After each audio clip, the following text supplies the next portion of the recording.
Barrackpore police কমিশনারেটে নতুন নগরপাল হিসেবে দায়িত্বে প্রবীণ কুমার ত্রিপাঠী আনুষ্ঠানিকভাবে দায়িত্বভার হস্তান্তর করলেন প্রাক্তন নগরপাল মুরলীধর। আইন শৃঙ্খলা এবং সাধারণ মানুষের নিরাপত্তা জোরদারে অঙ্গীকার নতুন নগরপালের। নতুন নেতৃত্বে ব্যারাকপুর কমিশনারেটের প্রশাসনিক কাজ আরও গতিশীল হওয়ার আশা। নগরপাল হিসেবে দায়িত্বে প্রবীণ কুমার ত্রিপাঠী। আইন শৃঙ্খলা ও সাধারণ মানুষের নিরাপত্তা আরও জোরদার হবে বলেই মনে করা হচ্ছে। আনুষ্ঠানিকভাবে দায়িত্বভার হস্তান্তর করলেন প্রাক্তন নগরপাল মুরলীধর। ব্যারাকপুর পুলিশ কমিশনারেটে নতুন নগরপাল হিসেবে দায়িত্বে প্রবীণ কুমার ত্রিপাঠী।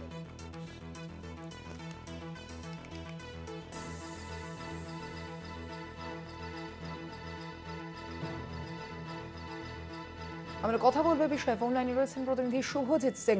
শুভজিৎ, আজ থেকেই কি তিনি দায়িত্ব পেলেন, তিনি দায়িত্ব পালন করবেন, কি জানতে পারছো? দেখো স্বর্ণালী, আজ থেকেই কিন্তু রীতিমতো দায়িত্বভার হাতে তুলে নিয়েছেন প্রবীণ কুমার ত্রিপাঠী। অত্যন্ত দক্ষ এই আইপিএস অফিসার এবং ব্যারাকপুরের ক্ষেত্রে কিন্তু মানুষ বলছেন যে এর আগেও 2009 সালে তিনি ব্যারাকপুরের চার্জে ছিলেন। তখন ব্যারাকপুরে কমিশনারেট তৈরি না হলেও অ্যাডিশনাল এসপির চার্জে কিন্তু তিনি ব্যারাকপুরে দীর্ঘদিন ধরে ছিলেন এবং ব্যারাকপুর তার রীতিমতো হাতের তালুর মতো চেনা। এর সামনে যে নির্বাচন, তার ক্ষেত্রে সিপি কতদূর নিজের এই পরিকাঠামো ব্যারাকপুর শিল্পাঞ্চলে সারিয়ে নিতে পারেন। তুমি জানো যে একাধিক সময় ব্যারাকপুরের এই দুটি অঞ্চল ভাটপাড়া এবং জগদ্দল কিন্তু খবরের শিরোনামে বরাবরই থেকে গিয়েছে এবং সেই অশান্ত পরিবেশকে শান্ত করার জন্যই আগামী নির্বাচনে যাতে কোনো ঘটনা না ঘটে সেই কারণেই কিন্তু সিপি কড়া হাতে ব্যবস্থা নিচ্ছেন। তিনি বলেছেন যে আইন শৃঙ্খলা মেনে চলাটাই কিন্তু আসল লক্ষ্য। কোনো অন্যায়, কোনো প্রতিবাদ দেখলে সবার সামনে তা পুলিশের সামনে প্রথমে তুলে ধরবেন।